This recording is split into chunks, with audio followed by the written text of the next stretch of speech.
여러분들은 오늘 어떤 마음으로 교회에 나오셨습니까? 사실 모든 성도들이 단정하고 멋진 모습으로 교회에 나오지만 속으로는 무슨 생각을 하는지, 어떤 마음인지 정확히 알 수가 없습니다. 물론 우리 교인들은 모두가 주일을 손꼽아 기다리다가 즐겁고 기쁜 마음으로 교회에 나와서 마음과 정성을 다해 예배를 드리고 각자 맡은 자리에서 열심히 봉사할 것입니다. 하지만 어딘가에는 한 주간 동안 직장에 다니느라 피곤해 죽겠는데 쉬지도 못하고 교회에 나가야 한다고 짜증을 내는 사람도 있을 것입니다. 그래서 늦장을 부리다가 예배 시간에 지각을 하고 성경책도 없이 구석자리에 멍하니 앉아서 찬송하고 성경 읽을 때는 입 꼭 다물고 있다가 헌금 시간이 되면 그제서야 지갑을 열어 돈을 꺼내기도 합니다. 그리고 설교가 시작되면 꾸벅꾸벅 졸다가 축도가 끝나기 무섭게 교회 문을 나서는 것이죠. 그야말로 억지로 교회에 나와서 시간만 채우고 가는 것입니다. 사랑하는 여러분, 이런 신앙생활은 몇 년, 아니 몇십 년을 해봐야 소용이 없습니다. 생각해 보십시오. 그리스도인이라면 예배 드릴 때 가장 기쁘고 행복해야 하는데 이런 사람에게 무슨 기쁨이 있겠으며 이런 사람을 보고 하나님께서 기뻐하실 리도 없지 않겠습니까? 사실 진정한 그리스도인이라면 교회에 나와서 예배 드릴 때는 물론이고 교회를 생각하고 하나님을 생각만 해도 기쁨이 넘쳐야 합니다. 그리고 그렇게 되려면 마음속에 예수 그리스도를 향한 사랑이 있어야 한다는 것이에요. 그러므로 오늘 이 시간을 통하여서 그동안 너무나 당연하게 여기고 때로는 잊고 살았던 예수 그리스도의 십자가 사랑을 다시 한 번 더 깨닫고 우리 역시 주님을 향한 사랑을 온전히 회복할 수 있기를 간절히 소망합니다. 성경에는 교회를 가리켜 그리스도의 몸, 그리스도의 신부 혹은 하나님의 집이라고 다양하게 표현합니다. 또한 교회의 특성을 성부 하나님과의 관계, 성자 예수님과의 관계, 그리고 성령 하나님과의 관계에 따라서 세 가지 측면에서 묘사하고 있는 것을 볼 수 있어요. 즉 성부 하나님과 관련해서는 교회를 하나님의 가족 공동체로 묘사하고 성자 예수님과의 관계로 볼 때에는 그리스도의 몸으로, 그리고 성령 하나님과의 관계로 교회를 설명할 때는 성령의 전이라고 표현합니다. 특별히 오늘 이 시간에는 성부 하나님과의 관계를 통하여 표현되는 교회, 즉 하나님의 가족 공동체라는 측면에서 교회를 살펴보고 우리 교회도 온전한 하나님의 가족 공동체로 거듭날 수 있기를 간절히 소망합니다. 신약 성경에 보면 교회를 에클레시아라고 하는데 이 단어는 구약의 가할이라고 하는 히브리어에서 나온 것입니다. 그 뜻은 모으다, 집합시키다라는 뜻을 가지고 있어요. 민수기 10장 7절에서 8절 말씀 우리 같이 한번 읽어볼까요? 민수기 10장 7절에서 8절입니다. 또 회중을 모을 때에도 나팔을 불 것이나 소리를 크게 내지 말며 그 나팔은 아론의 자손인 제사장들이 불지니 이는 너희 대대의 영원한 율례니라. 아멘. 자, 여기서 회중과 모으다라는 두 단어가 가할이라는 뜻으로 쓰여지고 있는데 각각 명사와 동사로 사용되었습니다. 그리고 하나님께서는 회중을 불러 모을 때 무엇을 사용하셨다고 했어요? 나팔을 사용하라고 명하셨습니다. 여러분, 이 장면을 한번 상상해 보세요.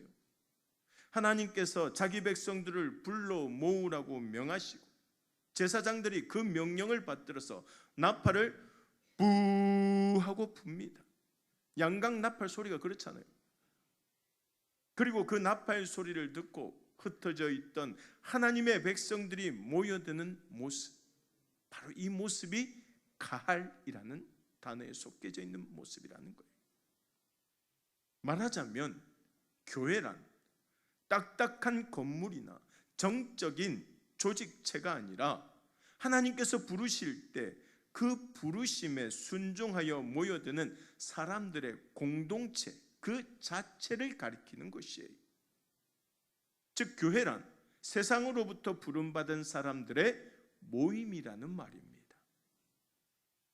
그런데 여기서 우리가 반드시 기억해야 할 것은 이러한 교회의 주체는 오직 하나님이시라는 거예요.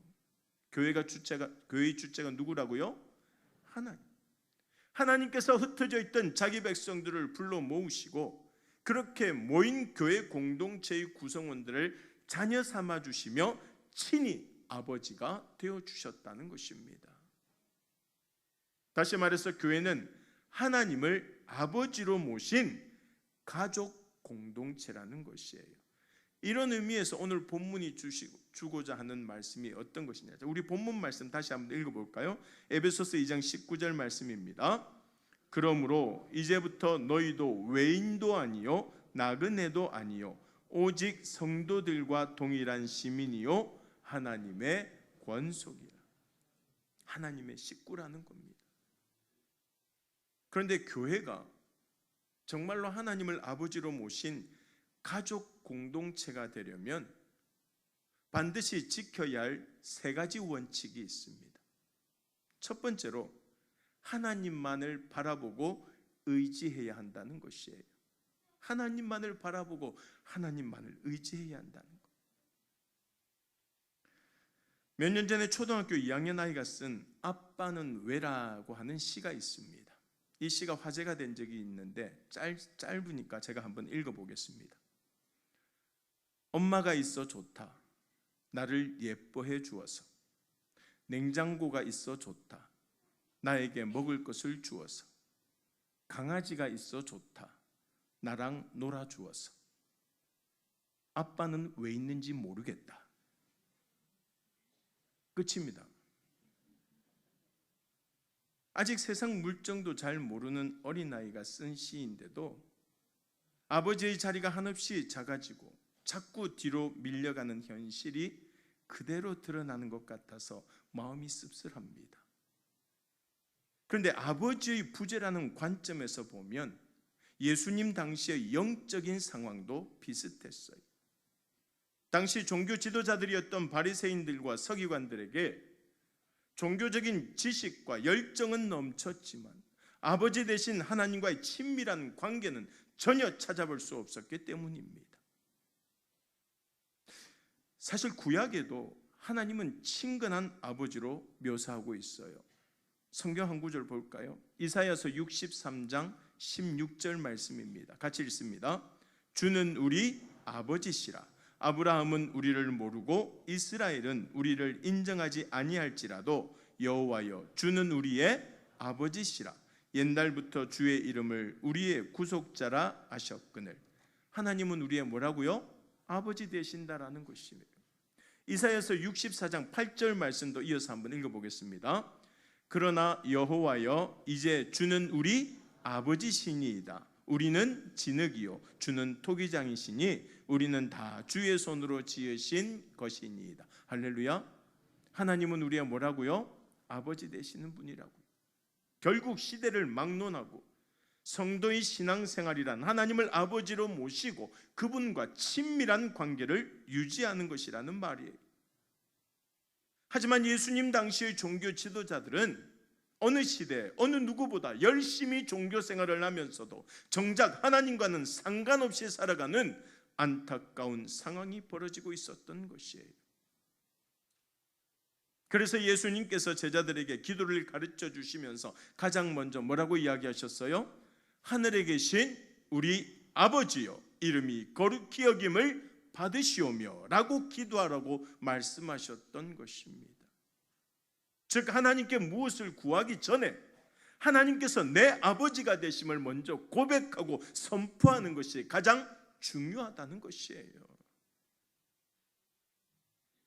오늘날에도 사람들 앞에 드러나는 사역과 봉사에만 열심을 쏟는 사람은 바리새인과 서기관들처럼 될 위험이 있습니다. 그래서 우리가 하나님의 자녀라는 사실을 확신한다면 가장 먼저 하나님을 아버지로 모시고 하나님과의 관계를 회복하는 일에 최선을 다해야 한다는 것이에요. 주의 일도 중요하고 주의 사역도 봉사도 중요하지만 그것보다 먼저 해결해야 될 문제가 뭐냐? 아버지와 나의 관계라는 거예요. 더 친밀해져야 된다는 것입니다. 그것이 바로 하나님의 권속, 곧 가족의 마땅한 도리이기 때문입니다. 국어사전에 보면 권속이란 한 집에서 거느리고 사는 식구라고 정의합니다. 즉 가장인 아버지가 가족들을 거느리는 것을 강조하는 말이죠.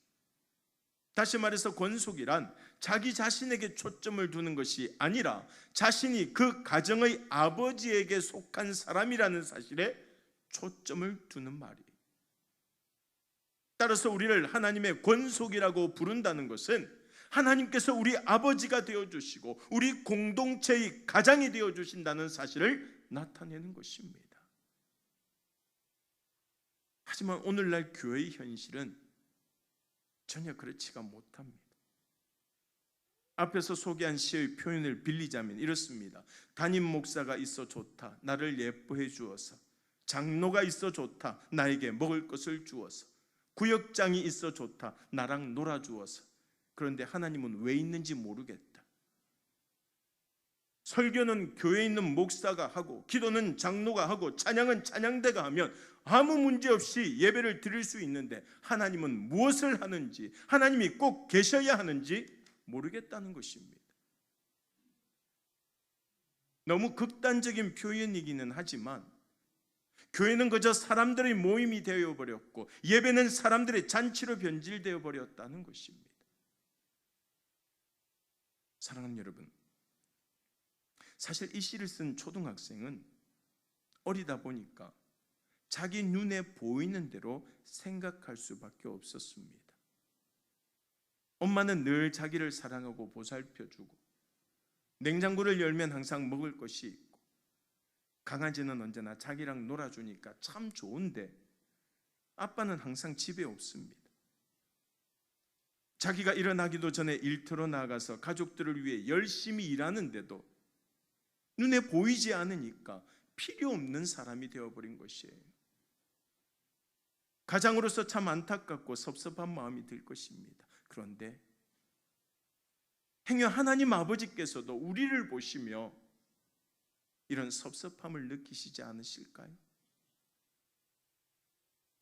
교회의 주인이시며 우리의 생명과 삶을 주관하시는데도 우리가 영적으로 미숙한 탓에 그런 하나님의 은혜와 사랑을 깨닫지 못하고 눈앞에 보이는 사람들만 보고 당장의 이익만 쫓아가면서 하나님의 마음을 아프게 하는 것은 아닌지 한번 생각해 볼 필요가 있다는 것이에요.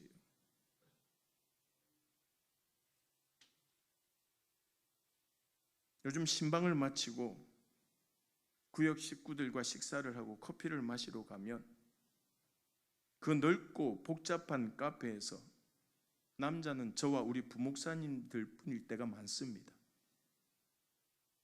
그러면 커피 마시던 여자분들이 저 남자는 왜 일하러 가지도 않고 이 시간에 저기 앉아서 커피를 마실까 하며 이상한 눈으로 쳐다봅니다. 그래서 요즘 남자들은요, 다시 태어나면 낮에 당당하게 커피 마실 수 있는 여자가 되고 싶다고 말한다고 그래요. 바보. 사랑하는 여러분, 교회 안에 바쁘게 움직이는 교역자들, 장로, 권사, 안수 집사들만 보인다면 그 교회는 건강한 교회가 아닙니다. 교회의 모든 일과 사람들을 움직이시는 하나님의 주권이 보이는 교회가 하나님을 아버지로 모시는 진정한 믿음의 공동체, 가족 공동체라는 사실을 잊지 마시기 바랍니다. 철이 든다는 것은 세상 물정 모르던 아이가 자라면서 눈에 보이지 않던 그 아버지의 사랑과 헌신을 깨닫게 되는 것이에요. 영적으로 철이 드는 것도 마찬가지입니다. 여러분, 성도들이 방언에 대해서 많이 이야기하는데 진짜 방언이 무엇인지 아십니까? 사도행전 2장 11절 말씀 우리 같이 한번 읽어볼까요? 사도행전 2장 11절입니다. 그레데인과 아라비아인들이라 우리가 다 우리의 각 언어로 하나님의 큰 일을 말함을 듣는도다 하고, 모인 사람들이 각 언어로 부르짖었던 것은 다름 아닌 하나님께서 행하신 큰 일이었다는 것이에요. 성숙한 성도들이 드려야 할 방언 기도란 바로 이런 것입니다. 여러분, 그러므로 우리들 역시 하나님께서 교회의 주인이 되시며 아버지가 되심을 볼 줄 아는 철든 하나님의 자녀가 되어서 우리 교회가 영적으로 성숙한 성도들의 모임이 될 수 있도록 항상 기도하며 함께 나아가는 주의 백성들이 다 될 수 있기를 간절히 소망합니다. 두 번째로, 교회가 하나님을 아버지로 모신 진정한 가족 공동체가 되려면 오직 하나님께 소망을 두어야 합니다. 출애굽기에는 이스라엘 백성들이 홍해를 건너서 광야를 배회하다가 가나안으로 들어가는 여정이 기록되어져 있는데 스데반은 이 여정을 광야 교회라고 말합니다. 좀 길지만 우리 같이 한번 읽어볼까요? 사도행전 7장 36절에서 38절 말씀입니다. 이 사람이 백성을 인도하여 나오게 하고 애굽과 홍해와 광야에서 40년간 기사와 표적을 행하였느니라. 이스라엘 자손에 대하여 하나님이 너희 형제 가운데서 나와 같은 선지자를 세우리라 하던 자가 곧 이 모세라. 시내산에 말하던 그 천사와 우리 조상들과 함께 어디에 있었고? 광야 교회에 있었고, 또 살아있는 말씀을 받아 우리에게 주던 자가 이 사람이라. 광야 교회. 그런데 이 말씀을 자세히 살펴보면 그 여정을 교회라고 지칭할 만한 세 가지 요소가 갖추어져 있음을 알 수 있는데, 첫 번째로 언제나 그들의 중심에 누가 계셨을까요? 하나님이 계셨다는 것입니다. 애굽에서 종살이하며 신음하던 이스라엘 백성들을 불러 모으시고 홍해를 건너게 하신 분은 하나님이셨고, 백성들은 그 부르심에 순종하여 광야에 모였습니다. 이것이 바로 앞에서 설명한 카할, 에클레시아, 바로 교회의 모습이에요. 그리고 이스라엘 백성들은 광야를 지나는 동안 하나님의 임재의 상징인 법궤를 행렬의 어디에 두었을까요? 정중앙에 놓았습니다. 이는 광야교회의 주도권이 하나님께 있음을 상징하는 것이에요. 늘 우리 삶 중심에 하나님이 있어야 되고 교회 중심에 하나님이 있어야 한다는 것이에요.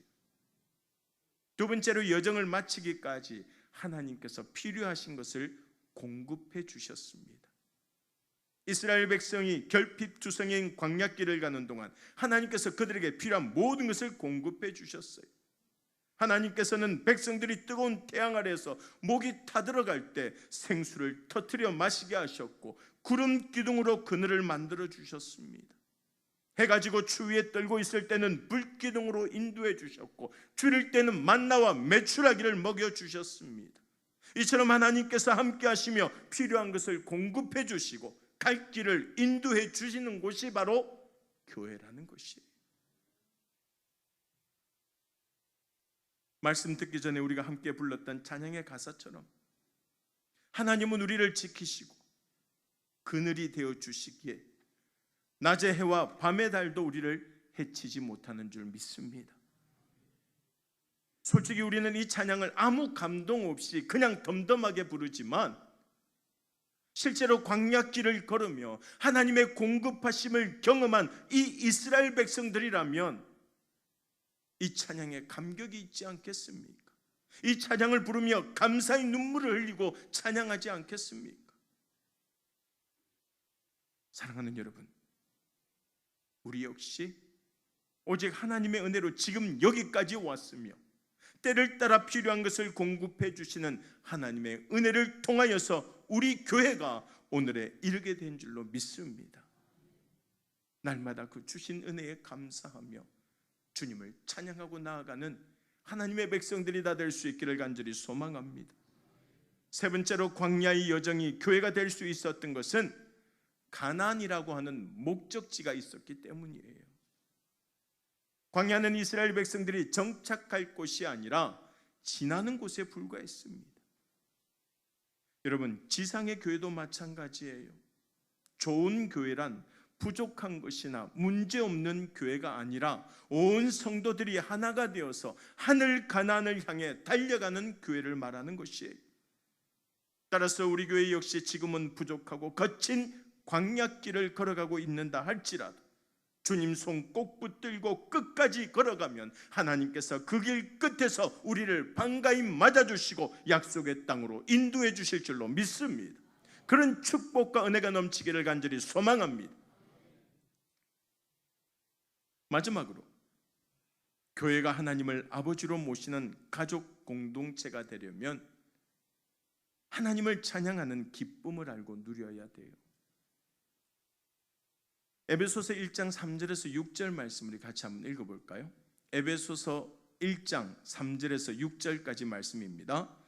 찬송하리로다 하나님 곧 우리 주 예수 그리스도의 아버지께서 그리스도 안에서 하늘에 속한 모든 신령한 복을 우리에게 주시되 곧 창세전에 그리스도 안에서 우리를 택하사 우리로 사랑 안에서 그 앞에 거룩하고 흠이 없게 하시려고 그 기쁘신 뜻대로 우리를 예정하사 예수 그리스도로 말미암아 자기의 아들들이 되게 하셨으니 이는 그가 사랑하시는 자 안에서 우리에게 거저 주시는 바 그의 은혜의 영광을 뭐하게 하려는 것이라? 찬송하게 하려는 것이라.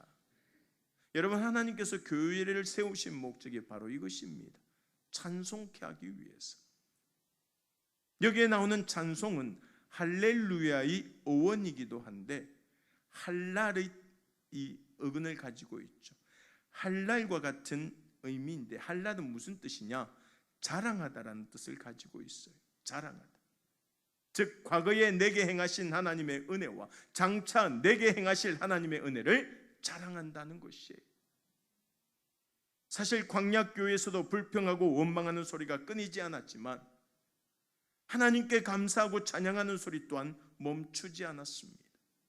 그러므로 우리도 광야의 결핍과 어려움 때문에 불평하고 원망하는 소리보다는 그럼에도 불구하고 지금까지 우리를 인도하신 하나님의 은혜에 감사하는 찬양의 소리를 높일 수 있기를 간절히 소망합니다. 행여 부족한 것이 있고 어려움이 있어도 우리를 구원하시고 자녀 삼아 주셨으며 지금도 함께 하시는 하나님의 은혜를 자랑하는 성숙한 그리스도인이 되시고 하나님을 아버지로 모시고 사는 하나님의 권속들이 다 될 수 있기를 주님의 이름으로 간절히 축원합니다. 그리할 때 지금까지 우리를 지키시고 동행하신 하나님의 은혜가 우리 교회와 모든 권속들에게 임할 것이며 더욱더 성장하고 부흥하는 믿음의 공동체를 이루게 해 주실 줄로 믿습니다. 그런 교회가 우리 교회가 되고 그런 권속으로서 하나님을 자랑하고 찬양하며 나아가는 우리 간만의 모든 가족들이 다 될 수 있기를 주님의 이름으로 간절히 소망합니다.